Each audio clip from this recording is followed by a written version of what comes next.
За тэгээд Монгол улсын эдийн засгийн нөхцөл байдал, ялангуяа экспортод гаргаж байгаа бараа бүтээгдэхүүн нөхцөл байдал нэлээд тийм хүнд байгаа. Бараа бүтээгдэхүүн үнэ ч гэсэн ханш унтсан байгаа. Тэгэхээр эрдэс барилгыг аж үйлдвэрийн яам дээр нэлээд ажлын хариуцлага бас ирж байгаа. Ямар ч 58 дугаар тогтоолоор бид улсын хурлын гишүүд, байнгын ороо, мэргэжлийн байнгын ороод за бүхэл салбараар энэ тогтоол дээр оруулах асуудлуудаа оруулаад ажил хэрэг болгоод явж байгаа. Одоо өршөө эрчимжүүлэхийн тулд юу хийх вэ? Бодлогоор аж үйлдвэржилтийн байнгын ороод яаж дэмжих вэ та бүхнийг? Цаашдаа энэ ажлыг хурдтай хийж эхлэхгүй бол ер нь эдийн засгийн нөхцөл байдал чинь ингэж хөндрөөд ирэх юм бол улс эх орны ард иргэдийн нийт одоо суур инфляц өсөх, тийм ээ? Эдийн засаг агших гэх том асуудлууд орох гээд байгаа. Тэгэхээр бид ер нь мэргэжлийн байнгын орооны бодлогоор яаж дэмжих вэ?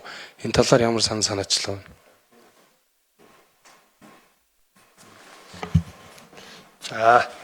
За тухайн сайд очрот гишүүний тодруулах асуултанд хариулъя. Тэгээд очрот гишүүн бас яг хувийн сектор дээр ажиллаж ирсэн энэ одоо ажлыг явуулахад бас нэлээд одоо хүндрэлтэй байдаг энэ зовлон ойлгох хүний хувьд бас маш чухал юм асуулаа. Тэгээд мэдээж ажил явуулахад нарийн чимхлүүр хэдий одоо компани хоорондын гэрээгээд бид хэд ч гэсэн бас ингээд орхичиж болохгүй одоо оролцоод шийдвэрийг гаргалцаад ингээд явж байгаа. За тэгэхээр 3 асуудал байгаа. Нэг нь зам тээврийн яам дээр энэ нөгөө төмөр замын хил холболтын асуудал нь, нөгөө 2 асуудлууд ерөнхийдөө манай яам дээр ингээд явж байгаа.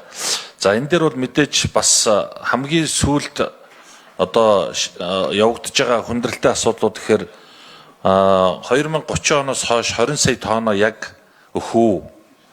За энэ 20 сая тонн дотроо та нар манайд өгнө коксч нүүрсээ яг хангаж